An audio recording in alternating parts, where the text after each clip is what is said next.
আজ সকালে হোটেল থেকে ব্রেকফাস্ট করে বেরিয়ে পড়লাম টিউলিপ গার্ডেন দেখব বলে।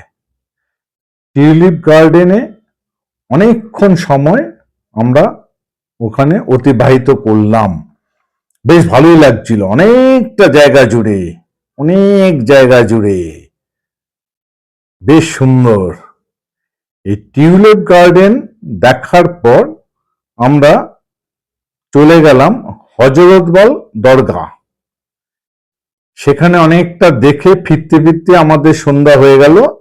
যথারীতি লোকাল কিছুটা সাইট সিনের মধ্যে বলতে ওই ডাল লেকের আশপাশ জায়গাটা কিছুটা ঘুরলাম, দিয়ে পুরো দিনটাকে এইভাবে উপভোগ করলাম।